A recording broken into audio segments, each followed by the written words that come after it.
Okay, आज आपण answer रायटिंगचा हा पहिला दिवस सुरू करतोय म्हणजे लिहिण्याचा. ओके, इथे प्रॅक्टिसचा.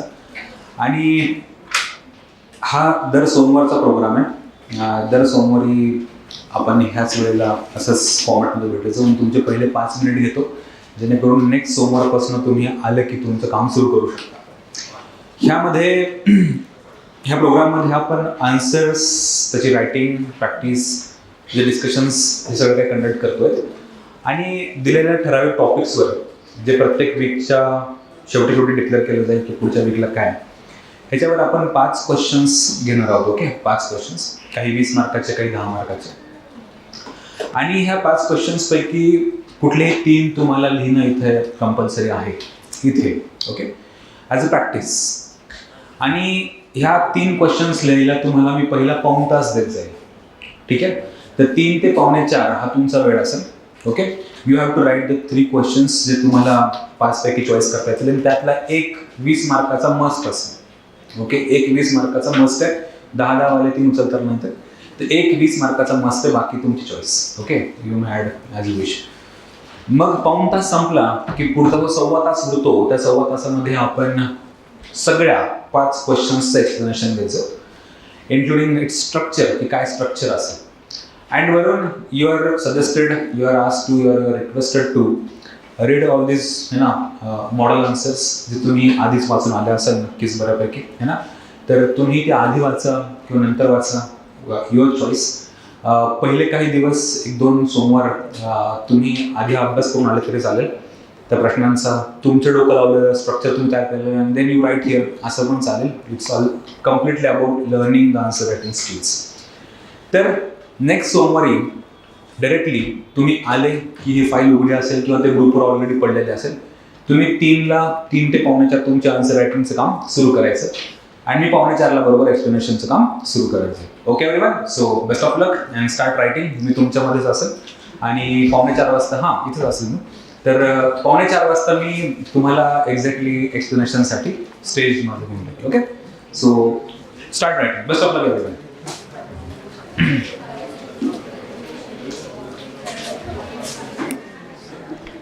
प्रश्न लिहिण्यात वेळ घालू नका. तुमच्या त्यात वेळ घालून टाइमपास करू नका. डायरेक्ट उत्तरावर या, बाकी घरी जाऊन प्रश्न लिहित बसा. ठीक आहे, फक्त क्वेश्चन नंबर मेन्शन करा आणि you start writing. And then self evaluate तुम्हीच करा, आपण जेव्हा डिस्कशन करतो तेव्हा. ठीक आहे, so start writing.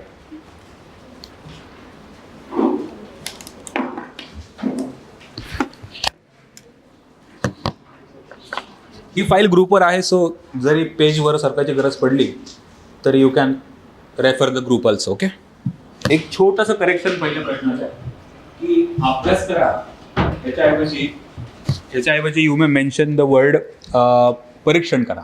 You may mention. Okay, परीक्षण करा. आता आपण तिथं स्ट्रक्चर सोडूया, है ना. And just try to correct your answers की काय होत आहे. अँड ऑफकोर्स तुझं प्रत्येक म्हणजे मी सांगितलेलं स्ट्रक्चरला पण इम्प्रुव्हमेंटचा स्कोप असेल. आत्ता एवढं चेक करा की काही मेजर गडबड तर होत नाही आहे. ओके, तर अशी एकदा स्ट्रक्चरिंग चेक करा. मी थोडा कंटेंट पण सांगण्याचा प्रयत्न करेन. अँड कंटेंट ऑलरेडी थोडंसं आपल्याकडे आहेच त्या नोटमध्ये आणि मॉडेल आन्सरमध्ये. बाकी कुठं काय लिहायचं हे तुम्हाला आयडिया आली की तुम्हाला लिहायला सोपं जाईल. जे लिमिट करता येत नाही ना स्पेस, ते तो लिमिटचं आपण लगेच सोल्युशन काढू शकतो की इतकंच लिहायचं, इथं लिहायचं, हे आपण आधीच ठरवून दिलं पाहिजे की ह्याच्या पलीकडे आपल्याला जायचं नाही, ह्या जागेच्या पलीकडे. तर म्हणून आपण स्ट्रक्चरिंग पण डिझाईन करू की त्याची की कुठं कुठे काय काय घ्यायला पाहिजे होतं, किती वेळात ते किती स्पेसमध्ये संपायला पाहिजे. Just a second. Question number 1 घेतो मी. ओके, लिंग, वंशीयता किंवा वांशिकता आणि वंश यांचा सामाजिक स्तरीकरणातील प्रमुख आयाम म्हणून एक त्यांचं परीक्षण करा, मूल्यांकन करा. ह्या टाईपमध्ये तो प्रश्न होता, अभ्यास करा. आणि इंग्लिशमध्ये तर होतं की examine gender, ethnicity and race as the major dimensions of social stratification. Okay, हा सरळ एक स्ट्रेट फॉरवर्ड क्वेश्चन होता आणि हा क्वेश्चन 10 मार्काला होता, म्हणून तुम्हाला खूप काही जास्त विशेष त्याबद्दल भरभरून लिहायची गरज नव्हती. ओके, हा 10 मार्काचा क्वेश्चन आहे आणि त्याच्यामध्ये 3 सब पार्ट पण आहेत 10 मार्कामध्ये. क्वेश्चन नंबर 1 आणि 3 सब पार्ट आहेत स्ट्रेट फॉरवर्ड. आपण हे लक्षात घेऊया की हे 3ही सब पार्ट लिहायला आपल्याकडे कंटेंट भरपूर आहे दॅन स्पेस. म्हणून आपण ट्राय करू की तुमचं इंट्रोडक्शन आणि कन्क्लुजन एकदम स्मॉल ठेवा, व्हेरी कन्साइज ठेवा, की ज्यांना आपल्याला बॉडीमध्ये जास्त जागा मिळेल. तर ही मॅनेजमेंटची पण सुरुवात, जेव्हा आपल्याला बॉडीत कंटेंट कमी पडणार असं वाटतं तेव्हा इंट्रोडक्शन्स आणि कन्क्लुजन स्प्रेड करायचे, कळतंय? आणि जेव्हा बॉडीमध्ये आपल्याला जागा भरपूर लागणार असेल तर इंट्रो आणि कन्क्लुजन एकदम दाबून द्यायचे, ठीक आहे? किंवा की 2 किंवा 3 lines enough, that's it, that's it. 2 किंवा 3 लाईन्स इथेच तुमचं कन्क्लुजन संपायचं. 5-5, 6-6 लाईन्स मध्ये इंट्रोडक्शन कन्क्लुजनवर जाऊ नका. जे 3 सबपार्ट तुम्हाला लिहायचे, एक लिंगभाव किंवा लैंगिक लिंगभाव आधारित तुमचं स्तरीकरण, दुसरं तुम्हाला लिहायचं आहे वांशिकता, ओके, ॲथनिसिटी त्याला आपण म्हणतो, थर्ड कोणी इंग्लिश मिडियमचं आहे, ओके चल, देन थर्ड वंश और रेस. हा तुम्हाला हे लिहायचं आहे की ह्या 3 डायमेन्शन्सवर तुम्हाला बोलायचं आहे. आणि ह्या पूर्ण बॉडीमध्ये सरळ सरळ 3 भाग करायचे, म्हणून स्प्रेड व्हायची गरजच नाहीये. तुम्ही सरळ की इथे तुमच्या नजरेत तो भरलेला पाहिजे की 1, ओके, 1, दुसरा इथे संपेल आणि तिसरा इथून सुरू होईल. तर पहिला पार्ट, दुसरा पार्ट आणि तिसरा part, that's it. Yes ma'am. Sir जसं तुम्ही आता बोलले मेन बॉडीमध्ये आपल्याला कंटेंट जास्त घ्यायचं असेल तर इंट्रो आणि कन्क्लुजन आपलं स्मॉल असलं पाहिजे. मग मे बी असं झालं की त्या लाईन्स लिहिताना काही मेन लाईन्स आहेत ना मिस आउट झालं तर मार्क्सवर काही परिणाम होतो? नक्कीच नाही करायचं. मिस आउट तर नाही करायचं, right? Miss out in sense की तुम्हाला जे इम्पॉर्टंट आहे इंट्रोडक्शन मध्ये लिहिणं ते मिस करणं म्हणजे न लिहिण्यासारखंच आहे. म्हणजे तेच मुद्दे सुटेच पॉईंट आहेत. हां, आता बघा की हे 3 टॉपिक जे आहेत, ह्या 3 टॉपिक बद्दल इथे लिहिण्यात सध्या पॉईंट वाटत नाही, कारण त्याला आपल्याला सेपरेटली लिहायचं असतं, ओके? तर मी काय केलं असतं, सरळ सरळ सामाजिक स्तरीकरणाला डिफाईन केलं असतं, सिम्पल, ओके? तर सामाजिक स्तरीकरणाची 1-2 लाईन मध्ये वाक्य लिहिले असते, त्यात काहीच मिस होणार नाही. तर सामाजिक स्तरीकरण म्हणजे की बाबा समाजाची उतरंडीप्रमाणे केलेली श्रेणीबद्ध रचना जी ह्या 3 आयामांवर मेजरली होते. बस आपण हे 3 आयाम पण टाकले, स्तरीकरणाची डेफिनेशन पण टाकली. तर इंट्रोडक्शन एकदम क्रिस्प स्मॉल साईज डेफिनेशन घेण्याचा प्रयत्न करूया. आणि मग इथे लिंगभाव आधारित स्तरीकरण, और मी हेडलाईन टाकेल. हेडलाईन्स पण इम्पॉर्टंट आहे, okay? Look at the words they are using, किंवा gender, ethnicity, race as major dimensions of social certification, किंवा लिंगभाव किंवा लिंग, वांशिकता आणि वंश सामाजिक स्तरीकरणातील प्रमुख आयाम. तर मी आयाम त्यांना शब्द वापरलाय, डायमेन्शन त्यांना शब्द वापरलाय. तर मी काय इथे हेडलाईन देईन किंवा पहिली हेडलाईन देईन की लिंगभाव स्तरीकरणाचा एक आयाम, ओके? स्तरीकरणाचा आयाम अशी हेडलाईन देऊन टाकली, ओके? जर still if you want to save the time, तुम्ही हा स्तरीकरणाचा आयाम हा शब्द सुद्धा कट करू शकता, ओके? तर मी लिंगभाव डॅश और लिंगभाव आधारित स्तरीकरण डॅश, ओके, असं घेऊ शकतो. दुसरं वांशिकता, तिसरं वंश. आणि ह्यामध्ये थोडक्यात सांगायचं आहे की लिंगभाव आधारित स्तरीकरण म्हणजे काय, किंवा लिंगभावाच्या आधारावर culturally, socially gender roles differentiate केलेले असतात वगैरे वगैरे. हे थोडक्यात सांगायचं की काय स्त्री पुरुष असमानता असते, आणि काही एक्झाम्पल्स किंवा स्टॅटिस्टिक्स देऊन इथे मेन्शन करायचं. वन मोर पॉइंट तुम्ही जो नोटीस नक्कीच केला असेल, त्यांचा जो कमांड होती ती एक्झामाइन होती. कमांड काय? एक्झामाइन. कमांड ही एक्झामाइन आहे, याचा अर्थ असतो परीक्षण करा, मूल्यांकन करा, ओके? मे बी तुम्हाला हा एक्झामाइन शब्दाचा अर्थ नेमका माहित असावा. जीएसच्या वेळी तुम्ही कधी आन्सर रायटिंगच्या वेळी जर मी कधी बोललो असेल समर्पण, तर मला पण आठवत नाही आता किती महिन्यांपूर्वी झालं असेल की नाही झालं हे पण मला नाही आठवत आहे, पण झालं होतं ना. मी प्रत्येक कमांड्सला समर्पण तुमच्यावर लागेल माझं समर्पण. त्यावेळी मी तुम्हाला कमांड्सवर बोलेल की प्रत्येक शब्दाचा एक मिनिंग आहे, ओके? एक वेगळा मिनिंग आहे. ॲनालाइज, एक्झामाइन, प्रत्येक शब्दाला अर्थ आहेत आणि त्याच्यामुळं तुमचं उत्तराचा कंटेंट बदलत चालतं, ओके? कंटेंट बदलतो, स्ट्रक्चर बदलतात. एक्झामाइन आणि क्रिटिकल एक्झामाइन मधला फरक काय, ओके? ह्यात खूप मेजर पॉईंट्स आहेत की यू मस्ट डिस्कस ऑल. मग तुम्ही सांगा मला की एक्झामाइनचा अर्थ काय, किंवा एक्झामाइन मध्ये काय करणं एक्सपेक्टेड आपल्याला. ह्या एक्झामाइन जेव्हा शब्द येतो तेव्हा तुमच्या आर्ग्युमेंट्सला काय, लक्षात घ्या मी काय बोलतोय, केअरफुली लक्षात घ्या, डोक्यात ठेवायचं आहे. तुमच्या आर्ग्युमेंट्सला आकड्यांनी तुम्हाला आकडे, रिपोर्ट्स ह्यांना त्याला प्रूफ, त्याला पुरावे द्यायचे असतात.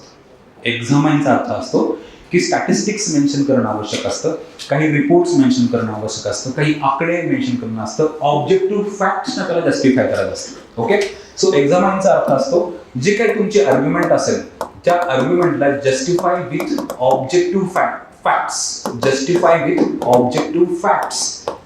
ऑब्जेक्टिव्ह फॅक्ट्स कुठल्या ऑब्जेक्टिव्ह फॅक्ट्स, जसं की आकडेवारी, स्टॅटिस्टिक्स, ओके, काही कमिटीचे रिपोर्ट्स असतील तर, एटसेट्रा एटसेट्रा. एक्झाम्पल्स असतील तर तुमच्याकडे है ना, ऑब्जेक्टिव्ह एक्झाम्पल्स किंवा केस स्टडीज, ह्याला तुम्हाला पुरावा देणं आवश्यक असतं. ह्याला आपण एक्झामाइन हा शब्द वापरतो. Okay, examine is very different and evaluation is different and analysis and etcetera. आता लक्षात घ्या फक्त एक्झामाइन म्हणजे काय, की तुम्ही इथे जेव्हा लिंगभाव आधारित स्तरीकरण म्हणजे काही सांगता तेव्हा तुमच्याकडे स्त्री पुरुष असमानतेवर काही 1-2 आकडेवारी असायला हवी, पुण्याचे रिपोर्ट असायला हवे, समथिंग लाईक दिस, जसं की मी त्या मॉडेल आन्सरमध्ये पण मेन्शन केलेलं आहे. ओके, त्याला आपण एक्झामिनेशन हा शब्द वापरतो. पटतंय? परत बघा, एक्झामाइनचा अर्थ असतो की justify your arguments with objective facts. With objective facts, आकडे, स्टॅटिस्टिक्स हवी मला, चांगले एक्झाम्पल्स जे की ऑब्जेक्टिव्हली प्रॉपर एक्झाम्पल्स आहेत, केस स्टडीज आहेत, काही कमिटीचे रिपोर्ट्स असतील तर अशा तुमच्या पुराव्यांसह तुमची आर्ग्युमेंट आली पाहिजे. आर्ग्युमेंट आपण एक्झामाइन हा शब्द वापरतो. Okay, again the same like this. वांशिकता. वांशिकता म्हणजे सांस्कृतिक दृष्ट्या जो एक समूह तयार होतो ज्यांच्यामध्ये common history, common you know content, right, है ना. आणि मग तसंच ह्या वांशिकतेला तुमच्या एका पॅराग्राफमध्ये समजून सांगितलं की पुढचा पॅराग्राफ काय पाहिजे. लेट्स से एक्झाम्पल, जसं की अमेरिकेमध्ये असं असं चालतंय बाबा, जसं मी तिथे फॅक्ट मेन्शन केली की 7 ते 8 पटीत जास्त वेल्थ आहे US मध्ये, है ना. किंवा भारतामध्ये काही एक्झाम्पल असं की बाबा वांशिकच्या आधारावर कुकीज आणि मैतीज ह्यांच्यामधला संघर्ष, Bodos versus illegal Bangladeshi migrants, ही एक्झामिनेशन ऑब्जेक्टिव्ह फॅक्ट्स. बोडोज आणि इलिगल बांगलादेशी मायग्रंट ह्यांच्यामधला संघर्ष, कुकी मैती यांच्यामधला संघर्ष, हे objective facts examples. And third वंश और वर्ण म्हणजे फिजिकल स्किनच्या टोनवरून, है ना, टोनवरून आपण जे काही डिस्क्रिमिनेशन करतो. आणि मग इथे तुम्ही मेन्शन करू शकता अमेरिकेमध्ये ब्लॅक्स वर्सेस व्हाईट्स, जसं की कृष्णवर्णीय आणि श्वेतवर्णीय यांच्यामधला जो फरक आहे, ही वर्णवाद जो आहे तो तुम्ही मेन्शन करू शकता. इवन हॅशटॅग ब्लॅक लाईव्हज मॅटर ही पण एक मुवमेंटचं एक्झाम्पल तुम्ही मेन्शन करू शकता. जॉर्ज फ्लॉइडचं नाव मेन्शन करू शकता, जे की ऑब्जेक्टिव्ह फॅक्ट आहे. Okay, that's it. हे 3 डायमेन्शन एका पॅराग्राफमध्ये, म्हणजे काय आणि एक्झाम्पल, म्हणजे काय एक्झाम्पल, म्हणजे काय एक्झाम्पल, झालं. ओके, अँड नाव ह्याच्यामध्ये तुम्हाला 3 पॉईंटला सांगितल्यानंतर टीका सेपरेट लिहायला इथे विशेष स्पेस नाही, और टीका लिहिणं इतकं आवश्यकही नाही रादर, पण मी टीका कुठेतरी लिहायला पाहिजे, ह्याचा परिणाम लिहायला पाहिजे. म्हणून मी कन्क्लुजनमध्ये म्हणेन की ह्या 3ही डायमेन्शन्समुळे समाजामध्ये विषमता आणि असमानता निर्माण होते. ठीक आहे, समाजामध्ये विषमता आणि असमानता निर्माण होते. आणि पुढचं वाक्य माझं काय असेल, ह्याचा परिणाम सांगितलं असमानता, आणि पुढचं वाक्य माझं असेल की हे सॉल्व्ह कसं करायचं, जसं की सर्वसमावेशकता हे प्रिन्सिपल असायला. ओके, तर मी सॉल्व्ह कसं करेल हे एका वाक्यात बोलेल. तर परिणाम सांगितला, कारण परिणाम बोलायला मला जास्त स्पेस नाही मिळाला. ऑफकोर्स मी प्रत्येकाचे परिणाम तिथेच बोललेलंच, पण हे सगळ्यांनी मिळून किंवा रेस, ॲथनिसिटी, जेंडर ह्या असमानतेमुळे काय होतं की बाबा असमान प्रमाणात विभाजन होतं, सत्तेचं प्रतिष्ठेचं, असमानता वाढते, विषमता वाढते, जे की आपण सर्वसमावेशक विकास ह्या प्रिन्सिपलच्या अंडर आपण त्याला सॉल्व्ह करू शकतो, त्याच्यावर आपण एक सोल्युशन काढू शकतो. इतकं सिम्पल आहे. ओके, तर ह्याचा परिणाम लिहिला की असमानता निर्माण होते, असमानता, अँड प्लस तुम्ही लिहिलं की ह्याच्यावर सोल्युशन काय असेल तर इन्क्लुझिव्ह ग्रोथ और एटसेट्रा, सर्वसमावेशक विकास, सर्वसमावेशकता, झालं. सिम्पल. हा सिम्पल होता क्वेश्चन. क्वेश्चन सेकंड थोडासा मजेदार होता. ओके, तिथं तर मला थोडंसं डोकं लावायची गरज पडत होती. क्लिअर हा पहिला प्रश्न. अजून कुणी काही व्हेरिएशन केलेत का, तुम्ही सुचवा. काही व्हेरिएशन्स केलेत का काही? हां, एकच वर्ड म्हणलं, परिणाम म्हणायचं. तर तुम्ही लिंग म्हणजे काय आणि उदाहरण 1-2 ओळी आणि परिणाम, प्रत्येकाला म्हणजे प्रत्येकाचे परिणाम दिले. काय हरकत नाही, काय हरकत. मग चांगलं आहे. मग तुम्हाला जर सेपरेटली एका वाक्यात परिणाम काय काय तुम्ही डायरेक्टली कन्क्लुजन सोल्युशन देऊ शकता की हे समानता कशी कमी करायची. जर तुम्ही परिणाम आधीच लिहून ठेवलेत ना, मग काही परत रिपीट, काहीच रिपीट करायची गरज नाही. सिम्पल. हो हो हो, नक्की वापरू शकता. अँड ऑफकोर्स तुम्हाला ते थिंकर्स तर मेन्शन करावे लागतील. ओके, जसं की तुम्ही इथे फेमिनिझम वापरू शकता. ओके, इथे तुम्ही काय वापरू शकता, इथे फेमिनिझम वापरू शकता. फेमिनिझममध्ये सिल्विया बाल्बी यांचं नाव तुम्ही मेन्शन करू शकता, जे मी मॉडेल आन्सरमध्ये दिलं. सिल्विया बाल्बी हा अप्रोच तिथे वापरू शकता. दुसरा, वंशिकतेमध्ये ॲथनिसिटीमध्ये तुम्हाला कुठला थिंकर सुचतोय? हर्बर्ट रिझले, रेस थेअरीवर आलं, रेशल थेअरी. हां, हर्बर्ट रिझले इथे येणारच आहे, ऑफकोर्स काही प्रॉब्लेम नाही. हर्बर्ट रिझले इथे येणार. Okay, Herbert रिझले. वंशिकतेवर इथं वेबर ऍड करू शकता, वेबर अँड स्टेटस ग्रुप किंवा प्रतिष्ठा गट. ओके, आज फक्त जाऊन एकदा मॉडेल आन्सर चेक करून घ्या. हे असं तुम्ही इथे मेन्शन करू शकता. लिंगभावाच्या आधारावर तुमचा थिंकरला सिल्विया वाल्बी. ओके, इथे वेबर आला प्रतिष्ठा गट म्हणून तो काम करतो, एक एथनिक ग्रुप म्हणून. आणि वंशामध्ये हर्बर्ट रिझले यांची थेअरी मेन्शन करू शकता की वर्ण आधारित ही असमानतेवरची थेअरी. बस हे 3 थिंकर तुमचे मेन्शन झाले, मोर दॅन सफिशियंट, खूप सफिशियंट. ओके, स्त्रीवादी सिल्विया वाल्बी नाही आठवल्या तर स्त्रीवादी लिहू शकतात. नाही आठवली नाव, पण सिल्विया वाल्बी हे डोक्यात ठेवून घ्या. सिल्विया वाल्बी ही फेमिनिस्ट डोक्यात ठेवूनच घ्या. ओके, आणि जेव्हा जेव्हा तुम्हाला स्त्रीवादी किंवा स्त्रीवाद दृष्टिकोन लिहायचा गरज पडत असेल, सिल्विया वाल्बी मेन्शन करा जरूर, है ना. त्या काही ना काही कुठे ना कुठे कशावर ना कशावर बोललेल्या आहेतच. जरी त्या बोलल्या नसतील तरी त्यांच्या नावाने चिपकून द्या फेमिनिझम. कारण तो जो चेक करणारा आहे तो काही सरळ सिल्विया वाल्बीचं लिटरेचर वाचून बसणारा नाही की क्रॉस चेक करायला की खरंच हे वाक्य सिल्विया वाल्बीने वापरलंय का, नाही क्रॉस चेक करणार. तर आपण त्या हे ना समुद्रात जर एखाद्या मग पाण्याचा फेकून दिला आणि शोध म्हणलं तर पाणी कुठे असं लगेच कुठे, तसा पॉईंट आहे तो. Okay, it's very simple. And now question second var या. बाय द वे, जर हा सेम प्रश्न 20 मार्काला असता तर तुम्ही काय केलं असतं? सर टीका पण लिहिली. ठीक आहे, चलो टीका पण लिहिली असतं. अजून काय केलं असतं बरं? एक्झाम्पल वाढवलं असतं. चलो ठीक आहे, अजून काय केलं असतं बरं? कन्फ्युजन आणि इंट्रो पण वाढवलं असतं. तुम्ही सगळं बाकीचं वाढवलं असतं पण मेन कंटेंट इथं वाढवलं नसतं.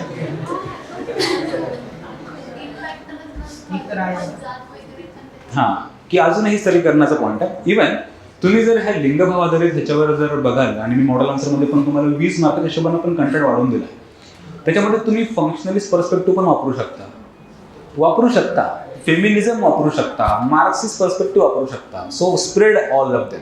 प्रत्येकाला थोडं वाढवत चालायचं है ना, कंटेंट वाढवायचं. आणि जिथे स्पेसच कमी आहे तिथे एकदम शूट करायचं, शूट है ना, जे आवश्यक आहे. विनाकारण बाकीचं पापड पसारा नको. फेमिनिस्ट, सिल्विया वाल्बी, सफिशियंट, एक्झाम्पल, चल पुढे. हे म्हणजे काय, चल पुढे, लगेच एक्झाम्पल. हे म्हणजे काय, वंशाधारित असमानता काय, एक थिंकर, एक्झाम्पल, झालं का. ओके, 10 मार्काचा प्रश्न आहे. म्हणून तुमच्या डोक्यामध्ये हा स्पेस डिझाईन झाला पाहिजे. तुमचं असं झालं का की तुम्ही पण म्हणजे भरपूर हे 20 मार्कासाठी लिहिलं का बरं सुरू केलं डायरेक्ट? हां, मी मुद्दाम हे करतोय की हा प्रश्न ऍक्च्युली 20 मार्काचा. खरं बघायला गेलं तर हा प्रश्न 20 मार्काचा लायकीचा आहे. पण पॉईंट काय की जर इन केस त्यांनी हा सेम प्रश्न 10ला विचारत असतील तर तुम्ही काय करणार आहेत? ही स्पेस मॅनेजमेंट जमली पाहिजे. म्हणून तुम्हाला डोक्यात लगेच कळायला पाहिजे की 3 पॉईंट आहेत ना, लगेच रेश मारून घेतली. रेश नाही मारायची डोक्यात, तसं काही तर करू नका. तर हे डोळ्यात बसलं पाहिजे तुमच्या पट्टी की इथं संपलं पाहिजे, इथं संपलं पाहिजे, इथं संपलं पाहिजे, है ना. ती डिझाईन आधी रेडी आली पाहिजे. मग तुमचा कंटेंट उतरला पाहिजे. डिझाईन डोक्यात रेडी पाहिजे की माझं उत्तरात कुठं काय दिसणार आहे मला. अँड नाव क्वेश्चन नंबर 2 वर येऊ आपण की काय क्वेश्चन हा. Okay, social stratification is claimed to contribute to the maintenance of social order and stability in society. Critically assess. आलं का assess? Critically ते पण. Okay, critically assess. अँड दुसरा त्याला आपण म्हणतो की सामाजिक स्तरीकरण समाजामध्ये सामाजिक सुव्यवस्था आणि स्थैर्य राखण्यासाठी योगदान देत असल्याचा दावा केला जातो. दावा, इट इज क्लेम्ड.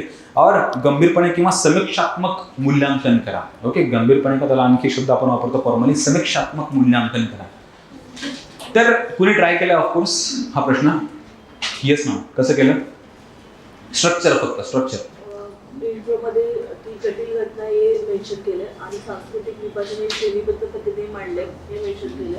आणि त्यातील स्तरीकरणाचे समर्थन युक्तिवाद म्हणजे सामाजिक सुव्यवस्था राखते स्तरीकरण किंवा म्हणजे पॉझिटिव्ह त्याचे थिंकिंग मांडले. सामाजिक स्थिरतेला प्रोत्साहन देते. देन सामाजिक गतिशीलताला प्रोत्साहन देते. त्याचा प्रतिवाद मांडला की सामाजिक असमानता ही त्यात आहे. सामाजिक बहिष्कार निर्माण करतो आणि संघर्ष वाढवतो. आणि कन्क्लुजन मध्ये असं की सामाजिक गतिशीलता ही दुधारी तलवार आहे, म्हणजे दोन्ही बाजूची बोलते. एका बाजूने सुव्यवस्था आणि स्थिरीकरणाबाबतीत बोलते आणि दुसऱ्या बाजूने असमानता, सामाजिक बहिष्कार, संघर्ष वाढवते. आणि मुख्य प्रबळ घटकांना ती मेन पॉईंट म्हणजे मोठ्या ह्याच्यात येते आणि उत्तेजित गट म्हणजे वंचित घटकांनाही नकारात्मक भावना निर्माण करते. जमलं. अजून कोणी ट्राय केलं? नाही, ते कंटेंट बोलू नंतर. कंटेंट थिंकर, कंटेंटचा पार्ट राहिला. स्ट्रक्चर आहे, वॉर्म स्ट्रक्चर की तुम्ही कुठं कुठं काय काय लिहिले. हां, गुड व्हेरी गुड, चल परफेक्ट, गुड. ओके, दुसरा पॉईंट की तुम्ही जर शब्द बघितला असेल, क्रिटिकली ॲसेस शब्द वापरला आहे. ओके, जर मी ह्याच प्रश्नामध्ये नुसता ॲसेस शब्द वापरला असता किंवा मूल्यांकन करा हा शब्द वापरला असता तर काही फरक पडला असता का तुमच्या उत्तरात? क्रिटिकली अनालाइजचा अर्थ असा नसतो की टीकाच लिहा किंवा नुसतं ॲसेस आलं तर नका लिहू. लिहितात, तेच तर मला म्हणायचं आहे, असं करू नका. ठीक आहे, पहिला पॉईंट लक्षात घ्या की सोशलॉजीमध्ये नुसता शब्द जरी एक्सप्लेन टाकला असता तरी थोडक्यात टीका जावी हे तर महत्वाचंच आहे. आपण हे तर ऑलरेडी डोक्यात रूल बसून ठेवलाय. क्रिटिकली असो नसो टीका जाणारच आहे, पण ती किती जाणार आहे हे ते शब्द ठरवेल. किती जाणार. नॉर्मल प्रश्न असला असता माझा तर माझी टीका गेली असती जी की उत्तराच्या एकूण 20-30% पर्यंत गेली असते. पटलं इथपर्यंत? म्हणजे काय, नॉर्मल प्रश्न असला असता without critically analyse, critically explain, critically examine असं जर नसलं असतं, नॉर्मल प्रश्न असला असता तर मला त्याच्या डिमांड जी माझी बॉडीची ती डिमांड पूर्ण करणं आवश्यकच आहे. प्लस टीका तर आपल्याला टाकणंच आहे. फक्त ही टीका जी आहे ती 2-3 पॉईंट मध्ये असेल फक्त, थोडक्यात राईट. जेव्हा क्रिटिकली ऍड होतो शब्द तेव्हा त्या आर्ग्युमेंट जे असते, लक्षात घ्या पुन्हा एकदा की जो प्रश्न विचारला आहे त्याला तोंडावर पाडायचं असतं, उलट जास्त बोलायचं असतं. परत बघा मी काय म्हणतोय, उलट जास्त बोलायचं, तोंडावर पाडायचं असतं. जसं की जो आर्ग्युमेंट प्रश्नामधली काय की असा दावा केला जातो की समाजामध्ये सामाजिक स्तरीकरण हे सुव्यवस्था आणि स्थैर्य राखतं. आर्ग्युमेंट ही राईट. तर जेव्हा क्रिटिकली हा शब्द येतो तेव्हा जे आर्ग्युमेंट काय लक्षात घ्या, परत आर्ग्युमेंट अशी आहे की सामाजिक स्तरीकरण काय करतं, समाजामध्ये स्थैर्य अँड सुव्यवस्था राखतं असं ते म्हणतं. अँड जेव्हा परत केअरफुली क्रिटिकली असा शब्द ऍड होईल तेव्हा ह्याच आर्ग्युमेंटला निगेट करायचं असतं. ओके, ह्याला उलट पाडायचं असतं. म्हणजे 30% ते 40% फेवरमध्ये बोलायचं, ह्याच्या फेवरमध्ये, पण 60 ते 70% ह्याच्या उलट बोलायचं, अगेन्स्ट बोलायचं. काय? अगेन्स्ट बोलायचं. पट्ट मी काय म्हणतोय, हिंदी डोक्यात ठेवून घ्या मी काय म्हणतोय. ओके, अगेन्स्ट बोलायचं की नाही सामाजिक स्तरीकरण स्थैर्य आणि सुव्यवस्था राखण्यात मदत करत नाही. हे किती पार्ट पाहिजे तुमचं उत्तर? 60 ते 70%. आणि मदत करतं किती पार्ट पाहिजे? 30% पार्ट. ओके, क्लिअर झालं ना, डोक्यात राहील. परत विचारतो तुम्हाला मी, जर मी नुसतं ते शब्द वापरला असता की मूल्यांकन करा, ओके मूल्यांकन करा किंवा असंच करा, असं असलं असतं मूल्यांकनाच्या वेळी, तर त्या जी आर्ग्युमेंट आहे ह्या आर्ग्युमेंटच्या लेट से मी 70%च्या आसपास मी काय म्हणलो असतो, हो काय करते ही स्थैर्य राखते और सुव्यवस्था राखते. 70% मी फेवर मध्ये बोललो असतो, कशाच्या? माझ्या प्रश्नाच्या फेवर मध्ये बोललो असतो. क्लिअर? आणि जवळजवळ 25-30%च्या आसपास मी काय बोललो असतो, त्याच्यावर टीका केली असती, अगेन्स्ट बोललो असतो, टीका केली असती. आणि जेव्हा मी हाच क्वेश्चन जर मी शब्द म्हणजे माझी कमांड बदलली, कमांड काय? क्रिटिकली मूल्यांकन करा, क्रिटिकली और समीक्षात्मक मूल्यांकन करा, जेव्हा मी हा शब्द वापरेल तेव्हा त्या सेम आर्ग्युमेंटमध्ये मी फक्त 30 ते 40% काय बोलेल? फेवर मध्ये बोलेल, मॅक्सिमम 40% फेवर मध्ये बोलेल. आणि जवळजवळ 60 ते 70% मी कुठं जाईल? त्याच्या अगेन्स्ट. समजलं की शब्द कमांड बदलली की तुमचं स्ट्रक्चर बदललं, कमांड बदलला स्ट्रक्चर बदललं. Okay, clear? म्हणून कमांड जर लक्षात ठेवायचं की त्यांनी विचारलं काय. जर तुम्हाला आता बरेचदा आपण मेन्स संपल्यानंतर पोरं अशा उड्या मारत बाहेर खुश भारी घेऊन मग थोडी बोलल्या विशेष नाही, महाराष्ट्र केटर म्हणणार मेन्सच निघत नाही. ह्याचं कारण याचं कारण काय होतं की दे फील की आपण चांगलं लिहिलंय, बट प्रॉब्लेम होतो मार्क का पडत नाही, you are not meeting the demand of the question. त्यांनी विचारलंय हे, तुम्ही लिहितात हे, और त्यांनी विचारलं हे, तुम्ही लिहायला लागले हे. म्हणजे त्यांना सरळ सरळ पॉईंट जातोय की तुम्हाला मी विचारलेला प्रश्नच कळत नसेल तर तुम्ही काय कलेक्टर बनणार. कळतं मी काम, तुम्हाला कमांडच कळत नाहीये आणि तुमचं ब्युरोक्रेसीमधलं काम काय असणार आहे, you have to follow the command. जे सांगितलं तेवढं कर आहे ना, आणि एक्झॅक्टली कर, ना कमी ना जास्त. एक्झॅक्टली ही क्वालिटी ते डेव्हलप करतात तुमच्यामध्ये. ओके, ती क्वालिटी आतापासून डेव्हलप होते की जी कमांड आहे त्याला प्रॉपरली फॉलो कर. कमांड काय होती, ही होती. आणि जर तुम्ही असं लिहिलं, फेवरमध्ये 70% लिहित बसले, मस्त गप्पा मारत, पार्सन्स, डर्खीम, त्याच्या आजोबा सगळं तुम्ही काढत बसले तर, आणि 30% फक्त टीका लिहिल्या, तर तुम्ही गडबडले. ओके, म्हणून ह्याचं स्ट्रक्चर कसं असेल ह्या 20 मार्कामध्ये हे एकदा डिझाईन करून बघू आपण की कुठं कुठं काय काय जातं. ऑफकोर्स दोन्ही बाजू होणार, फक्त दोन्ही बाजूंच्या साईज बद्दल डाऊट असणार. ओके, किती कुठं जायचं. ओके, सो थोडं इथे स्प्रेड करायला हरकत नाही, इंट्रोडक्शन अँड कन्क्लुजन्स. आता जी बॉडी उरली आहे तर क्रिटिकली असेस म्हणून तुम्हाला दिलेल्या प्रश्नाच्या फेवरमध्ये बोलायचं, त्याला येस म्हणायचं की असा दावा काही लोक म्हणतात आणि ते बरोबर आहे. असा किती पार्ट आहे, 40%च्या वर तुम्हाला द्यायचं नाही, मॅक्सिमम 4,000. सो इमॅजिन करा की 40% कुठं संपेल माझं. इमॅजिन करा हे 3 पान माझी बॉडी 4 पानाचं, तर मीच बघतो एकदा समोर हे 50% झालं आणि इथे कुठेतरी 40% झालं. ओके, तर समवेअर लाईक दिस माझा इथे आर्ग्युमेंट संपली पाहिजे पहिले, त्याच्या आतच संपली, त्याच्या खाली नाही गेली पाहिजे. तर माझा पहिला जो बॉडीचा पार्ट आहे की त्या आर्ग्युमेंटच्या फेवरमध्ये बोलायचं मला, है ना, तो माझा इथपर्यंत जाईल. आणि दुसरा जो पार्ट आहे नो परंतु, है ना, ज्याला तुम्ही टीका म्हणता किंवा त्याला दुसरा अँगल काढण्याचा प्रयत्न करता, निगेट करायचं, टीका करायची तरी करणार, ती इथपर्यंत जाईल, इथपर्यंत जाईल. ओके, कळतं, ती पूर्ण हे आरपार इथून इथून हे इथपर्यंत टीका जाईल आणि फेवर मधल्या तुमच्या आर्ग्युमेंट जाते इथपर्यंत जाते. That's it. ना काय काय लिहायचं होतं तुम्हाला यामध्ये. आता मला सांगा की हा जो दावा करतात हे कोण लोक आहेत दावा करणारे, कुठल्या स्कूल, शाळा, प्रकार, संरचनात्मक प्रकार. ओके, तर संरचनात्मक प्रकार्यवादी लोक एस्पेशली कोण कोण आहेत ते लोक, है ना, सांगा. Emile, Durkheim, Talcott, Parsons. आपण कोण शिकलो अजून स्तरीकरणामध्ये संरचनात्मक प्रकार्यवादी, Davis and Moore. Okay, Davis and Moore. Okay, Kingsley Davis त्यांचं नाव आहे. डेव्हिस अँड मूर ही थिअरी, हे तिघजण फार महत्वाचे आहेत आणि तिघजण तुमच्या उत्तरामध्ये आले पाहिजेत की ते दावा करणारे लोक कोण. तर संरचनात्मक प्रकार्यवाद हा शब्द महत्वाचा आहे मला. आणि एमेट डर्खीमचे आर्ग्युमेंट, टॅलकॉट पार्सनचे आर्ग्युमेंट, डेव्हिस अँड मूरचे आर्ग्युमेंट, हे तीनही गोष्टी तुम्हाला इथे संपवायच्या.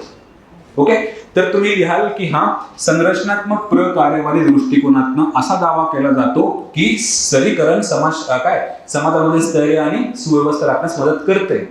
ते पुढील प्रमाणे, पहिला त्यातला एक सब पॉइंट टाकला की एमेट डर्खीम कसं बोलतोय की श्रम विभाजन वगैरे वगैरे.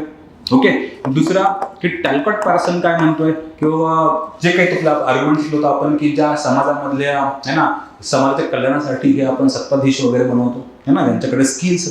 आणि ॲडिशनली हे संपलं की तिसरा पॉईंट तुम्हाला लिहायचा आहे, डेव्हिस अँड मूर हे काय आर्ग्युमेंट करतात की काही महत्वाच्या ठिकाणी योग्य लोकांना बसवणं आवश्यक असतं म्हणून आपण स्तरीकरण करतो वगैरे वगैरे वगैरे वगैरे. आणि लास्टली कनेक्टिंग पॉईंट की अशा प्रकारे समाजामध्ये सामाजिक स्तरीकरण, स्थैर्य आणि सुव्यवस्था राखतं. डन, सोपं आहे. तीन जणांचे आर्ग्युमेंट तुम्हाला ह्या कन्सेप्ट क्लिअर आहेत का सगळ्यांना? Of course clear. डर्खीमची कन्सेप्ट, कोण, टॅलकॉट पार्सनची कन्सेप्ट अँड डेव्हिस अँड मूरची कन्सेप्ट, ह्या 3 गोष्टी मेन्शन करणं, ते पण तुमच्या नजरेसमोर पाहिजे की माझ्याकडे एवढा स्पेस.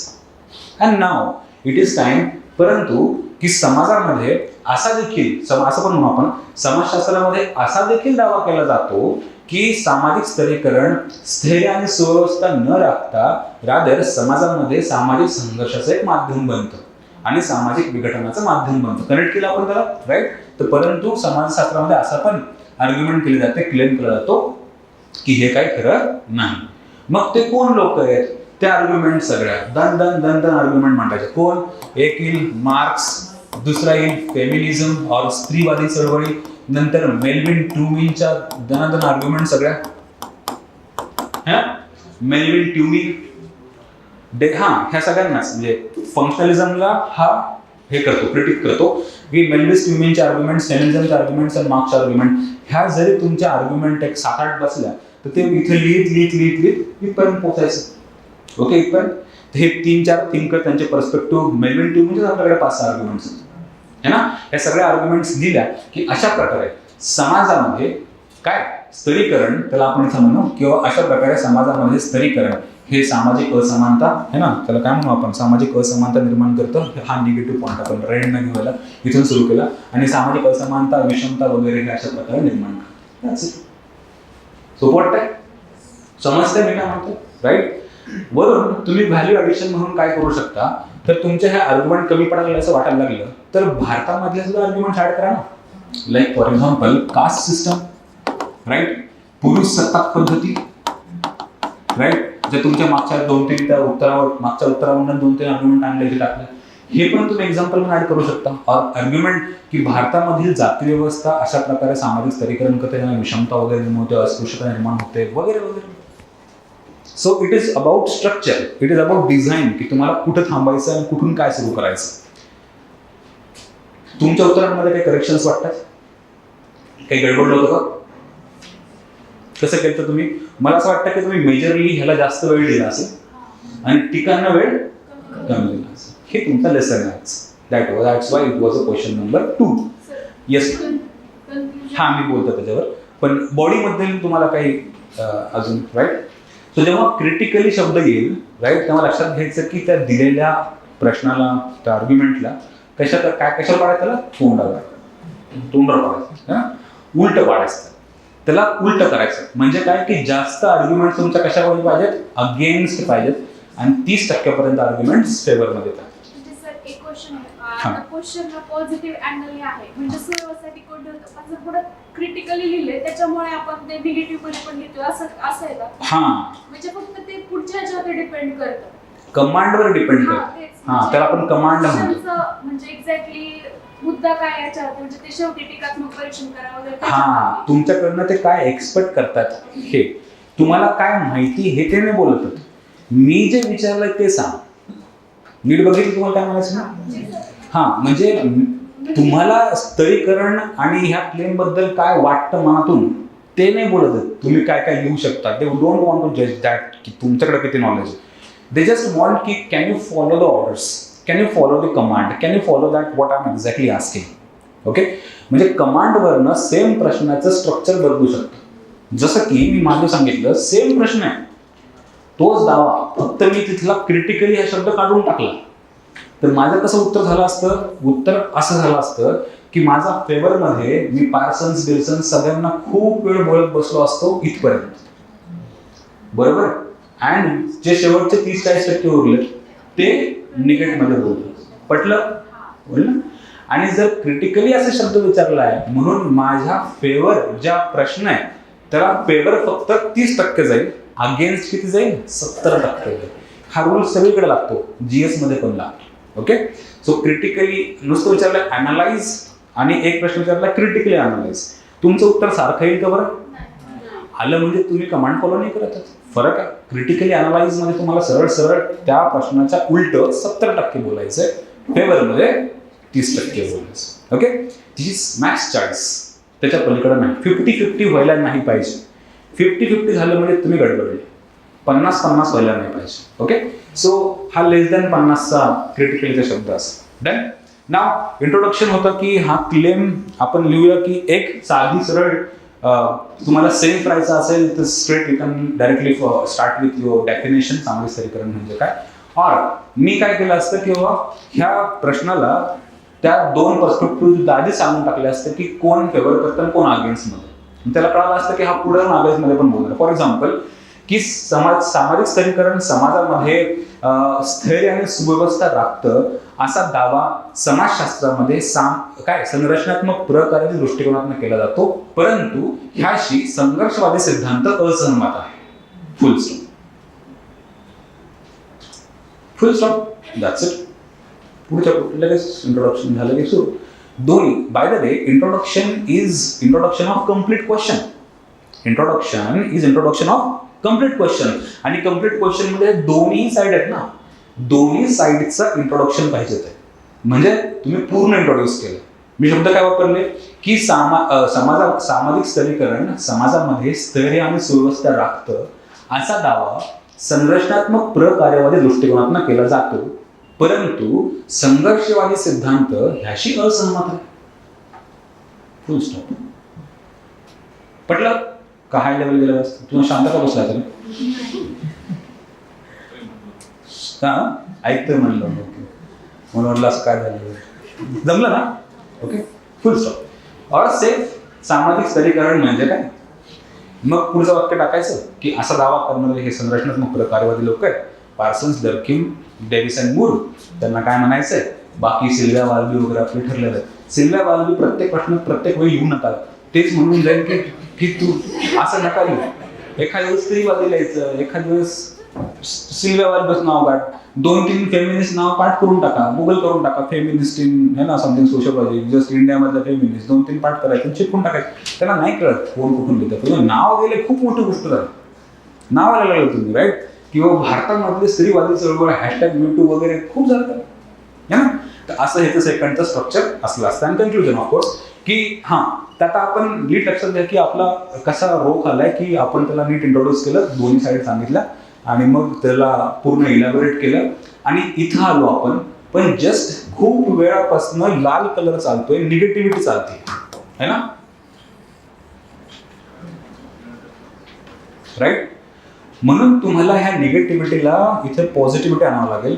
म्हणून तुमच्या उत्तरामध्ये कुठेतरी स्तरीकरण जे समाजामध्ये स्थैर्य आणि सुव्यवस्था राखत नाही असं तुम्ही जास्त बोललेत, ह्यावर तुमचे कुठेतरी काय झालं, सोल्युशन्स कुठेतरी जावं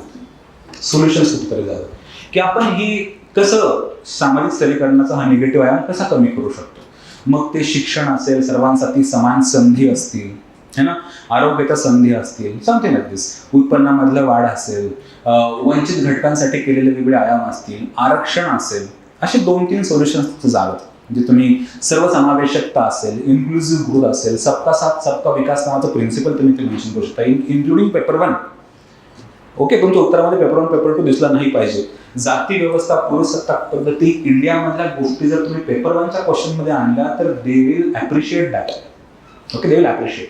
सो हे नेहमी लक्षात ठेवायचं की एखादा 2 पॉईंट इंडियन पर्स्पेक्टिव्हचे आले तर खूप छान.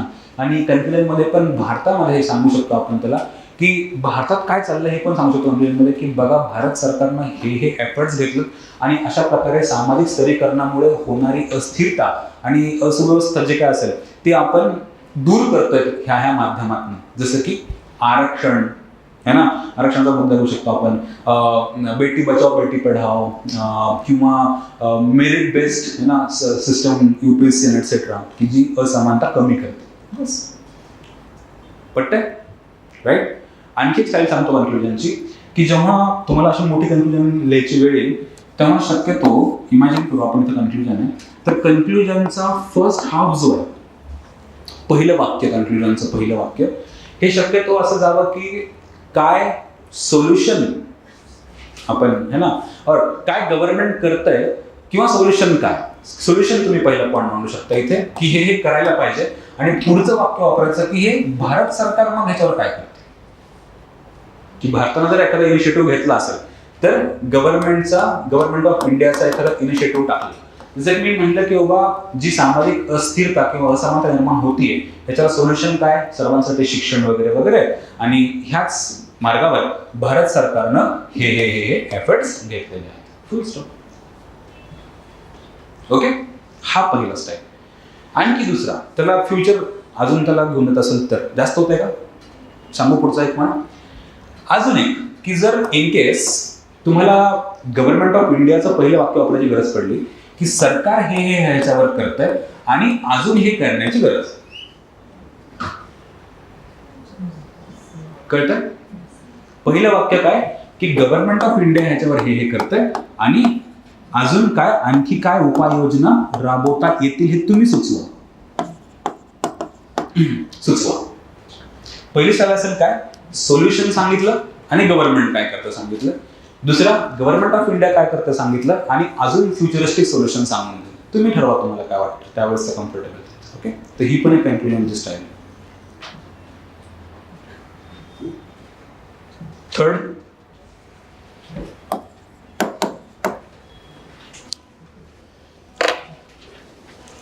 explain the concept of social mobility and describe with suitable illustrations how education and social mobility are related to each other. हा आपण ते डिस्कस पण केला आय थिंक है ना.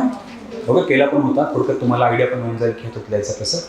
कुणी सांगू शकतं तुम्ही ट्राय केला हा प्रश्न प्लीज. स्ट्रक्चरली सामाजिक गतिशीलता ही एका सामाजिक वर्गातून दुसऱ्या सामाजिक वर्गात किंवा व्यक्ती आणि गट यात संदर्भ देते, ज्यामुळे सामाजिक आर्थिक स्थिती बदलत आहे हे दिसून येते. आणि त्यातील सामाजिक गतिशीलतेची संकल्पना मांडली आहे. सामाजिक गतिशीलता, उभी गतिशीलता, आडवी गतिशीलता, आंतरपीडित गतिशीलता आणि पिढ्यानपिढ अंतर्गत गतिशीलता. उभी आडवी ते मराठीत तिथे शब्द आलेत, त्याला समस्तर. ओके, ते मॉडल आन्सरमध्ये त्याला मला माहिती, तुम्ही करेक्ट कराल त्याला. समस्तर, ऊर्ध्व गतिशीलता उदाहरण एक दिलेली.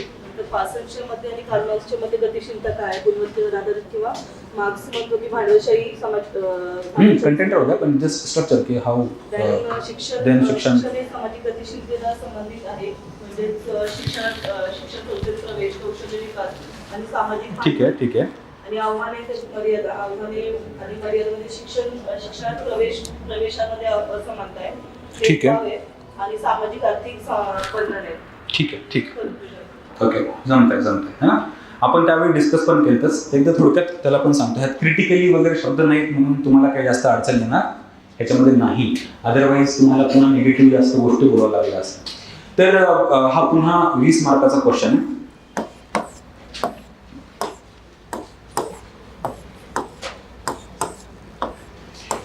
हे का महत्वाचं आहे, डिझाईन्स तुमच्या डोक्यामध्ये हे पहिल्या 10 सेकंदात रेडी झालं पाहिजे. हळूहळू प्रॅक्टिस नव्हते. प्रश्न वाचला की डोळ्यात तुमची इमेज रेडी झाली पाहिजे की कुठं काय असणार. हे काढत बसण्याची तुम्हाला नंतर गरज नाही पडणार. आधी तुम्ही 50-100 क्वेश्चन असे तयार करा. प्रॅक्टिस करायच्या ह्या प्रश्न अशी की स्ट्रक्चरची कुठं काय जाईल. ओके, आणि किंवा चेक करून बघा की हे बरोबर चाललंय का. अँड नाव जेव्हा तुम्ही हे 50-100 क्वेश्चन तुमचे प्रॅक्टिस होतील असे, मग तुमच्या डोळ्यात असं बसलं पाहिजे की हां हे प्रश्न वाचला कुठं काय पाहिजे, चल पुढे नजरेत बसलं पाहिजे. नाव इथे त्यांनी दिलं की सोशल मोबिलिटीवर हा प्रश्न आहे आणि शिक्षणाशी संबंधित आहे. चला इंट्रोडक्शनसाठी स्पेस सोडू. Okay, again conclusion. आणि त्यांनी सरळ विचारलं की पहिला तर फर्स्ट पार्ट आहे की explain the concept of social mobility.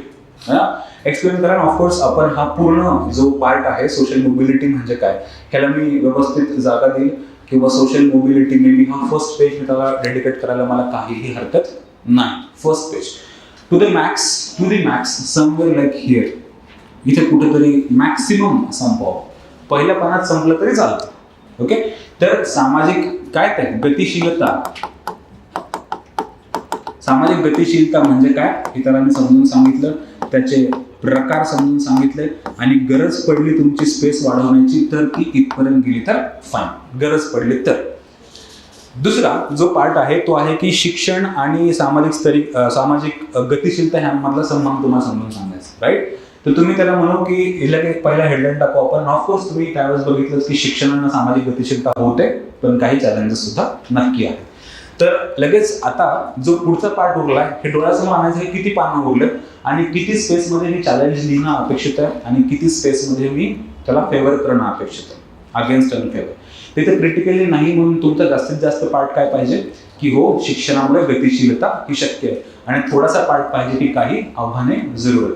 तर जर इथे आलं कुठेतरी तर मी इथपर्यंत थांबवणं आवश्यक आहे समजा मॅक्सिमम है ना इथं की बाबा येस शिक्षणामुळे काय होतं गतिशीलता शक्य होते. 1 2 3 4 5 6 जे काय तुम्हाला आर्ग्युमेंट मांडायचं गेलं पान भरलं हरकत नाही. एवढ्या स्पेसमध्ये तुम्ही टीकात्मक लिहू शकता पण ह्याच्या टीका पण छान म्हणून थोडीशी जागा थोडी देऊ आपण. अँड देन किंवा काही शिक्षणामुळे गतिशीलतेला निर्माण होणारे काय आव्हाने सुद्धा आपण मेन्शन करू. 1 2 3 4 दॅट्स इट. असं काहीतरी तुमचं स्ट्रक्चर गेलं असतं. समजलं स्ट्रक्चर्स. सो कोण थिंकर तुम्ही मेन्शन करू शकले असते इथे, कुठल्या आयडियाज मेन्शन करू शकले असते, कुठले पर्स्पेक्टिव्ह मेन्शन करू शकले असते. ह्या भागावर बोला मला. शिक्षणामुळे गतिशीलता शक्य होते. बाय द वे, गतिशीलता ह्याला कुठला थिंकर तुम्हाला विसरायचा नाही. सोरोकिनला विसरायचं नाही. पितरीन सोरोकिनला तुम्हाला विसरायचं नाही. ओके, सोरोकिन तर हा मस्ट आहे. ऍडिशनली शिक्षणामुळे गतिशीलता निर्माण होते. इथे तुम्ही कोण ऍड करू शकले असते? मॅक्स वेबर, पार्सन्स, डर्किन, नेल्सन मंडेला. थोडंसं चेंज झालं असतं. सो तुम्ही शिक्षणामुळे गतिशीलता शक्य होते ह्यामध्ये पर्स्पेक्टिव्ह कुठले ऍड केले असतात? पर्स्पेक्टिव्ह झाली. ऑफकोर्स तुमचा संरचनात्मक प्रकार्यवाद हा मेन्शन व्हायला हवा. काय? संरचनात्मक प्रकार्यवाद हा इथे मेन्शन व्हायला हवा. नंतर टालकॉट, पार्सन्स किंवा कोण? डर्किन है ना, एमएल डर्किन तुमचा मेन्शन व्हायला हवा. You can RK. मर्टन मधले प्रकार्य हा शब्द पण इथे मेन्शन होऊ शकतो. अपकार्य इकडे, आर.के. मर्टन मधले प्रकार्य इकडे, राईट? प्रकार्य. अजून मेन्शन होऊ शकतं इथे नेल्सन मंडेलाचे आर्ग्युमेंट की education is the best weapon for social change, Nelson Mandela, right? नंतर आव्हानामध्ये आपल्याकडे भरपूर सारे आहेत, जसं की आर्ग्युमेंट्स ऑफकोर्स आपला है ना hot favourite marks. Then feminism, ह्यावेळी सिल्व्या वाल्बर्टाडो वाटल्यास फेमिनिझम. देन भारतातली जाती व्यवस्था, वर्ग संरचनेमुळे होणारा असमानता. असे तुम्ही इथे पर्स्पेक्टिव्ह, त्याला आपण लिहू इथं संघर्षवादी सिद्धांत तुमचा इथे मेन्शन व्हायला हवा. तर असा तुमचा व्हॅल्यू ॲडिशनचा पॉईंट आहे इथे. ओके, संघर्षवाद, मार्क्सिझम, फेमिनिझम ह्या आर्ग्युमेंट्सचे शब्द वापरून तुमचे आर्ग्युमेंट मांडणं आवश्यक होतं की त्यांना कशी आव्हानं निर्माण होतात. अँड इथे काय जाईल परत की बाबा ह्याच्यावर सोल्युशन काय आणि गव्हर्नमेंट काय करत आहे, हे तुमचं उत्तर छान होऊ शकतं सरकार. कारण ग्लोबल पर्स्पेक्टिव्हला तुम्ही आणून सोडलं भारतामध्ये, छान पॉईंट आहे. किंवा ह्याच्यावर सोल्युशन हे सर्व समावेशकता आणि भारत सरकार जसं की आर्टिकल 21 राईट टू एज्युकेशन किंवा बेटी बचाव बेटी पढाव हे इनिशिएटिव्ह काय करतात, समाजामध्ये शिक्षणामुळे गतिशीलता निर्माण करतात. सो हे तुम्ही इथे मेन्शन करू शकता. किंवा सोल्युशन काय की सर्वसमावेशकता शिक्षण संस्थांमध्ये असली पाहिजे आणि गव्हर्नमेंट ऑफ इंडियाचे initiative like right to education, 21A, Beti Bachao Beti Padhao etcetera हे मेन्शन करू शकता, ज्यानं सामाजिक गतिशीलता शक्य होते.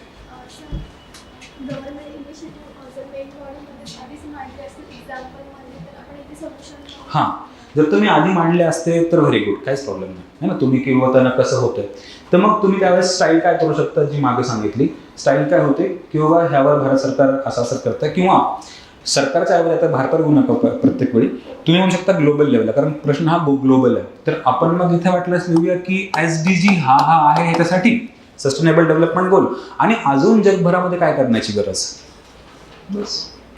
ओके, अजून काय करण्याचं, चला उपाय सुचवा. तर government of India, sustainable development goals, UNESCO, United nations अशा ग्लोबल लेवलला जाण्याचा प्रयत्न करायचा. ओके, व्हेरिएशन्स ठेवायचे. प्रत्येक वेळेला तुम्ही ही स्टाईल वापरली गव्हर्नमेंट ऑफ इंडिया तर तिथे अडचण होऊ शकते. सो व्हेरिएशन्स देण्याचा प्रयत्न करतो आपण. ओके, ना क्वेश्चन 4 काय होता हा? प्रभावी जाती, प्रबळ जाती. आणि तो म्हणतो की what are the features of M N. Srinivas concept of dominant caste and how effective it is to understand today's reality. इथपर्यंत पोहोचला का तुम्ही? कोणी लिहिलं dominant caste? Okay, let me know. 1959 साली त्यांनी dominant caste of in Rampur या संकल्पना ती मांडली. सामाजिक आर्थिक राजकीय शक्ती वापरणाऱ्या गटाला त्यांनी सूचित केलंय. आणि प्रबळ जातीचे वैशिष्ट्य घडले. आर्थिक स्थिती, सामाजिक स्थिती, राजकीय स्थिती प्रत्येकाची उदाहरण आहे. आजचे वास्तव समजून घेणाऱ्या परिणामकारक म्हणजे जाती आधारित राजकारण आहे, जाती आधारित हिंसा आहे आणि सामाजिक आर्थिक असमानता आहे. कन्क्लुजन त्यांनी ग्रामीण भारतातील सामाजिक गतिशीलता समजून घेण्यासाठी ते मौल्यवान साधन मानले गेले. तर एक पॉईंट बाकी राहिला नेमका की त्यांनी विचारलं की to what extent it is effective to understand the contemporary situation. तर जेव्हा ते असं विचारतात की हा शब्द लक्षात घ्या की हाऊ इफेक्टिव्ह इट इज किंवा ते किती परिणामकारक आहे, किती प्रभावी आहे, ह्यामध्ये दोन्ही साईड असतात. प्रभावी आहे आणि इथे ते प्रभावी नाही. जेव्हा असे शब्द पडतात इज हे आहे का ना की are these factors important for this, yes आणि नो हे दोन्ही त्यामध्ये असं लक्षात ठेवायचं. घंटी वाजली पाहिजे. हाऊ इफेक्टिव्ह म्हणलं किंवा टू व्हॉट एक्सटेंट म्हणजे किती प्रमाणात, हाऊ इफेक्टिव्ह किती प्रभावी आहे, किती प्रमाणात आहे, हे आहे का, इज, आर असे शब्द जेव्हा पडतात तेव्हा त्याला दोन्ही बाजू असतात. म्हणजे काही ठिकाणी डॉमिनंट कास्टची सिस्टम, डॉमिनंट कास्टची कन्सेप्ट ही योग्य पद्धतीने लागू पडते, काही ठिकाणी ती लागू पडत नाही. तर काही ठिकाणी ती प्रभावी मेथड आहे, काही जागेवरती अप्रभावी आहे. हे दोनही लिहिणं त्याला एक्सपेक्टेड आहे, त्याला तुमच्याकडून तेच ऐकायचं आहे. जर तुम्ही त्याला नुसतं एवढंच बोलले की इट इज इफेक्टिव्ह, दुसरी साईड मांडलीच नाही, टीका केलीच नाही, तर मग गडबड. घाबरू नका, स्पष्ट सांगतो आधी काय बोलू की ते कसं लिहिता आलं असतं. ओके, तर पहिला की हा क्वेश्चन नंबर 4 आहे आणि हा आहे ऑफकोर्स 10 मार्काला छोटासा प्रश्न. ओके, जागा नाही आपल्याकडे म्हणून स्ट्रेट फॉरवर्ड एम.एन. श्रीनिवास यांच्या डॉमिनंट कास्टच्या डेफिनेशनला सुरुवात करायची. जागा नाहीये कारण कितपत प्रभावी आहे, येस नो दोन्ही बोलायचं. तुम्हाला काय काय बोलायचं माहिती का तुम्हाला तुमच्या बॉडीमध्ये? पहिलं पार्ट असेल की व्हॉट इज डॉमिनंट कास्ट आणि त्याचे काय सांगितलं तुम्हाला त्यांनी, त्याचे वैशिष्ट्य काय आहेत हे तुम्हाला पहिलं बोलायचं. दुसरा पार्ट जो असणार आहे तुमचा की हो ती प्रभावी आहे, कुठल्या कुठल्या जागी प्रभावी, कुठे प्रभावी आहे. आणि तिसरा पार्ट किती प्रभावी नाही और त्याच्यावरच्या टीका. हे तुम्हाला हे 3 पार्ट बॉडीमध्ये लिहायचे. सो डिझाईन अकॉर्डिंगली पहिला पार्ट काय असणार तुमचा, वैशिष्ट्ये, dominant caste and all, definition, प्रभावी आहे इथे इथे आणि प्रभावी नाही इथे इथे. तर हे 3 पार्ट डिझाईन करून बघा की तुम्हाला कसं वाटतंय. So introduction, okay, and then तुमचा पहिला part somewhere here only. Okay, तुमचा पहिला पार्ट इथे कुठेतरी संपून जायला हवा. नंतर तुमचा सेकंड पार्ट सुरू व्हायला हवा, ते कुठे कुठे प्रभावी आहे, कशा प्रकारची ती प्रभावी आहे ते कुठेतरी तुमचं इथे संपून जायला हवं. आणि तिसरा पार्ट सुरू व्हायला पाहिजे होता की ती प्रभावी कुठे कुठे नाही किंवा प्रभावी आहे. 1, 2, 3 दॅट्स इट, जास्तीत जास्त. And now conclude. आणि कन्क्लुजनमध्ये ह्या डॉमिनंट कास्टचं लगेच हे करून देतो, डॉमिनंट कास्टचं ह्या कन्सेप्टचं योगदान, बस इथपर्यंत ठीक. आता पहिला पार्ट जो आहे तो पहिला पार्ट तुम्हाला त्याच्या गप्पा मारत बसलं की हे कुठल्या गावचे आहेत किंवा हे ते, हे जमणार नाही. You just have to shoot it. 10 मार्काचा प्रश्न आहे, जास्त सब पार्ट्स आहेत, शूट करा. म्हणून एम.एन. श्रीनिवासच्या काय प्रश्न तो, what are the features of insurance concern how effective it is. तर डॉमिनंट कास्ट ही जी संकल्पना आहे तुम्ही एक त्याला डिफाईन करू शकता आणि दुसरा की त्याच्यामध्ये मेन्शन करू शकता की ज्यांची जी Rampura and all this case study एवढंच मेन्शन करू शकता. और to be very safe, straightforward define it. Okay, definition द्या प्रभावी जातीची आणि त्याचे काय लिहा, वैशिष्ट्य 1, 2, 3, 4 झालं, खतम. डेफिनेशन आली, प्रभावी जात म्हणजे काय आणि लगेच त्याची वैशिष्ट्य आली. दुसरा, ती कशा प्रकारे प्रभावी आहे. कशी प्रभावी आहे की काही ब्राह्मणेतर जातींचे प्रभुत्व समजून घेण्यासाठी, राईट, त्यांच्याकडे पॉलिटिकल पॉवर कसं काय आली हे समजून घेण्यासाठी, त्यांच्याकडे इकॉनॉमिक पॉवर कसं काय आली हे समजून घेण्यासाठी, बरोबर, त्यासाठी ती प्रभावी ठरते. आणि हे प्रभावीपणा समजून सांगताना त्याला आपल्याला एक्झाम्पल द्यावं लागेल. जसं की मराठा लिंगायत है ना, मराठा लिंगायत राजपूत किंवा यादव जाट हे लोकांचं एक्झाम्पल द्या की ते कशा प्रकारे योग्य आहे ना, ती कन्सेप्ट वॉज व्हॅलिड. पण नीट बघायला गेलं तर ती कितपत प्रभावी आहे ह्याच्यावर एक टीका पण आपल्याकडे की ती इतकी इफेक्टिव्ह नाही आहे. काय इफेक्टिव्ह नाही आहे, कारण डॉमिनंट कास्ट ही कन्सेप्ट जी स्टडी केली गेली it was very localise study. Okay, आणि ती पूर्ण भारतभर अप्लाय नाही होऊ शकत. पटतंय, राईट. म्हणून हा त्याचा एक निगेटिव्ह पॉईंट आहे, ते प्रभावी. दुसरा पॉईंट की बाबा न्यूमरिकल स्ट्रेंथ नसताना पण राजपूत लोक कसं काय प्रभावित. तिथे न्यूमरिकल स्ट्रेंथ नसताना सुद्धा राजपूत लोक कसं काय प्रभावित. पटतंय तुम्हाला. आज मॉडेलमध्ये पण ते सापडून जाईल. Rajput is a dominant caste, पण त्यांच्याकडे न्यूमरिकल स्ट्रेंथ नव्हती एवढी किंवा आजही नाही आहे, but still they are dominant. हा पण एक फॅक्टर आहे. दुसरा की बाबा की अजून त्यावर टीका काय होती की टीका की काही वेळा तुम्हाला आदिवासी समुदाय पण डॉमिनंट दिसतील, त्यांना लोक फॉलो करतील, राईट. म्हणून तुम्हाला ह्या ठिकाणी ती अप्रभावी वाटते अशा टीकाच्या स्वरूपात लिहावं लागेल. ज्या आपण टीका लिहिल्या असत्या ह्या कन्सेप्टवर त्या टीका काय आहेत, अप्रभावीपणा दाखवणाऱ्या गोष्टी. इतकं सोपं आहे. पटतंय? म्हणून सेपरेट टीका तुम्ही इथे लिहिणार का? सेपरेट टीकाची गरज नाही. त्यालाच आपण कसं लिहिलं? त्याला लिहिलं की ती ह्या ठिकाणी प्रभावी नाही. इथे प्रभावी आहे. म्हणजे तुमच्या प्रश्नाचा रोख पकडायचा असतो आणि त्यानुसार लिहायचं असतं. जर तुम्ही बघितलं असतं डॉमिनंट कास्ट दिसला की डॉमिनंट कास्ट बद्दल बोलत बसले असते, छोटी टीका लिहिली असती. असं टीका नका लिहू तिथं. रादर पॉईंट सेम आहेत, पण शब्द काय वापरला आपण? हेडलाईन काय लिहिली?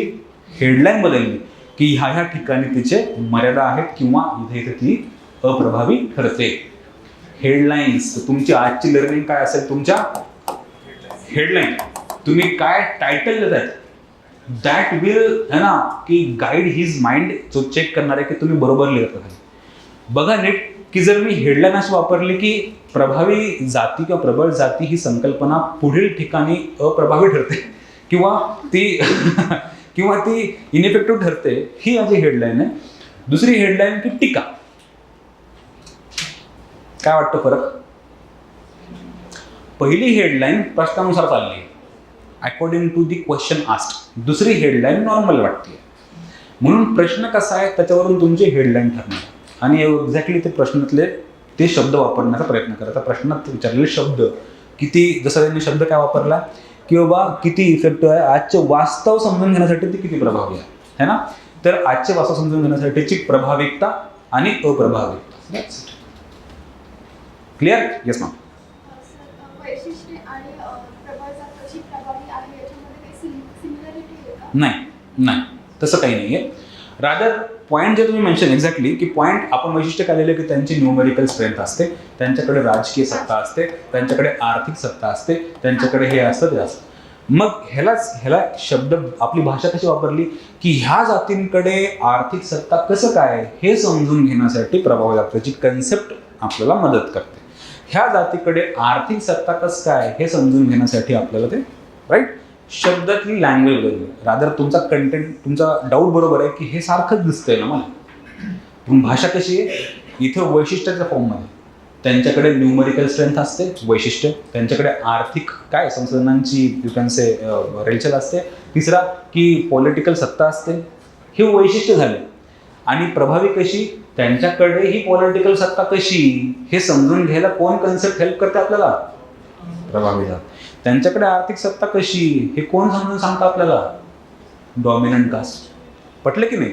डॉमिनंट कास्ट ह्या कन्सेप्टवरनं आपल्याला कळालं की ह्या लोकांकडे है ना, जसं की मराठा, लिंगायत, ह्यांच्याकडे ही वरची वैशिष्ट्य आहेत म्हणून ते डॉमिनंट.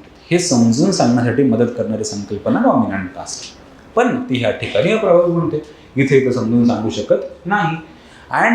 परंतु हे जरी अप्रभावी असली तरी आपल्याला जाती व्यवस्थेमधली गतिशीलता म्हणा, जाती व्यवस्थेमधली ग्राउंड रियालिटी म्हणा, हे तिथून आपल्याला कळालं है ना. तर एक वास्तविकता, काही ठिकाणचे वास्तविक सत्य आपल्याला कळालं, ग्राउंड रियालिटी कळाली, त्याची योगदान. तर कन्क्लुजन काय असेल तुमचं? योगदान. इथं गव्हर्नमेंट इनिशिएटिव्ह लिहा का तुम्ही? आता स्कीम लिहाल का? राईट. ह्या कन्सेप्टचं योगदान लिहा. कन्सेप्टचं योगदान की सोशलॉजीला काय समजलं ह्यावर. And of course the question number 5 then हे तर काही विषय नाही यार जास्त. It's very very simple topic आहे ना. हा प्रश्न तुम्हाला इझी जमला असेल की इलॅबोरेट है ना, चित्रांचं विषय करा होता. उद्या त्याला स्पष्ट करा. चित्र विचार काढलं ना. हां, elaborate on the changing nature of the caste system with suitable illustrations, right? The suitable illustrations उदाहरणासहित त्याला जरा असं बेटर समजून सांगास त्याला म्हणायचं होतं. मी त्याला पुढचं जर नीट करेक्ट करून आणेल तर बेटर इलिस्ट्रेशन्स म्हणजे एक्झाम्पल्स द्या, चित्र काढू नका. डिलॅबोरेट ऑन जाती व्यवस्थेचे बदलते रूप चित्रांसह विशद करा. सो लेट्स टॉक अबाउट दिस की ह्यामध्ये पुन्हा 10 मार्क आहेत आणि सोशलॉजीमध्ये ह्या मेन बॉडीमध्ये आपल्याला जो मेजर पार्ट आहे तो कशावर आहे? जाती व्यवस्थेमधलं कशावर? बदलत्या चित्रावर. अँड की चेंजेस और त्याच्यातले बदल किंवा परिवर्तन हा आपला मेजर पार्ट आहे. पण ऑफकोर्स तुम्हाला हे पण बोलावं लागेल की तरीही काही पारंपरिक रूपं अजूनही सातत्यामध्ये आहेत. तर तुमचा दुसरा पार्ट पण बॉडीमध्ये असायला पाहिजे होता की जाती व्यवस्थेमध्ये सातत्य देखील आहे. बदल तर होत आहेत पण सातत्य पण आहे. तर हे जे बदल आहेत हे जवळजवळ कुठेतरी 80-70% आहे ना, 70 ते 80%, आणि हे सातत्य एक 20 ते 30% तुमचं जायला पाहिजे. जर हा 10 मार्काचा प्रश्न आहे तर मी सरळ डायरेक्टली शूट करेल. माझं जास्त स्पेस नाही आहे, कारण मी शूट करेल तर माझा पहिला असेल की बाबा ह्यातले काय बदल. ओके, अँड इथं माझं कन्क्लुजन आहे, आणि पूर्ण बॉडीच्या 70 ते 80% म्हणजे समवेअर लाईक इथे कुठेतरी माझा हा बदल संपला पाहिजे, आणि माझा सेकंड पार्ट सुरू झाला पाहिजे की स्टील परंतु काही सातत्य सुद्धा आहेत. 1 2 3 1 2 3 4 5 6 समथिंग लाईक दिस. पटलं? ओके. अँड हे बदल समजून सांगताना त्याचे एखाद दोन फॅक्टर जरी सांगितले की शिक्षणामुळे असं होतंय, रोजगारामुळे असं होतंय, स्थलांतरामुळे होतंय, औद्योगिकरणामुळे, शहरीकरणामुळे हे परिवर्तन होत आहे. आणि ह्याचं तुम्ही इंट्रोडक्शन काय केलं असतं बरं? डिफाईन केलं असतं. जाती व्यवस्थेची डेफिनेशन दिली असतं. जाती व्यवस्था म्हणजे काय सांगितलं असतं, सातत्य हे सांगितलं असतं. नाव टेल मी की तुम्ही ह्याला कन्क्लूड कसं केलं असतं. तर आपण ह्यावर उपाययोजना देऊ शकलो असतो की अजूनही सातत्य आहे किंवा अजूनही रूप जाती व्यवस्थेची आहेत. तर आपण त्याला एक टाईप होऊ शकला असता की ह्या दोघांचे अनालिसिस लिहू शकला असतो. एक अनालिसिस म्हणजे की जाती व्यवस्थेमध्ये परिवर्तन किंवा बदल होत असले तरी काही प्रमाणात त्याचं सातत्यपूर्ण रूप अजूनही टिकून आहे, म्हणून भारतीय समाजामध्ये जाती व्यवस्थेचं अजून महत्त्व किंवा अस्तित्व टिकून आहे. फुल स्टॉप. हा माझा पहिला कन्क्लुजन. अनालिसिस सांगितलं, मला समराईज करून दिलं की मला काय समजलं उत्तरामध्ये. आहे ना तुम्हाला सगळं राईट? काय समजलं मला? बदल जरी होतात तरी सातत्य आहे, म्हणजे जाती व्यवस्था टिकून आहे. दुसरा टाईप की हे सातत्य जे आहे किंवा निगेटिव्ह फॉर्मचे सातत्य जे आहे ते कमी करण्यासाठी आपण काय करू शकतो, आणि गव्हर्नमेंट काय करत आहे, ऑर गव्हर्नमेंट काय करत आहे, आणि अजून आपण काय आणखी उपाययोजना त्याला आपण सुचवू शकलो असतो. फ्युचर पर्स्पेक्टिव्ह दिलं असतं की अजून पुढे काय करण्याची आपल्याला गरज झालं. मॅच होत आहे तुमचे स्ट्रक्चर्स. असं जाऊया. हेल्पफुल? फाईन. मॅम बोलताय. हां, बॉडीमध्ये सातत्य जे आहे ते वेगवेगळं सांगितलं. तसं जर आपण आधी पारंपरिक काय होतं आणि त्याच्यात खाली त्याचे बदल केले तर असं होऊ शकतं. बट मला असं वाटतं की जर आपण आधी सातत्य म्हणजे जे विचारले ते डायरेक्टली शूट केलं असतं काही विशेष त्यात चूक होणार नाहीये. जसं की हे जे आहेत ना, हा जो पॉईंट आहे, त्यांना असं म्हणायचं आहे की आपण हे जे पारंपरिक जाती व्यवस्थेचं रूप आधी लिहिलं असतं आणि मग ह्यातले बदल सांगितले असते.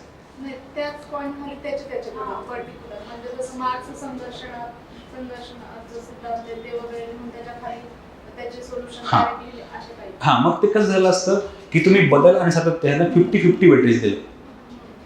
त्याचा अर्थ काय चाललाय की तुम्ही दोघांना 50-50 वेटेज दिलं गेलं असतं. ओके, पण त्यांच्या प्रश्नामधला जो मूळ रोख होता, मूळ त्यांना काय हवंय, मॅक्सिमम तुमच्याकडनं काय हवंय, बदल हवा.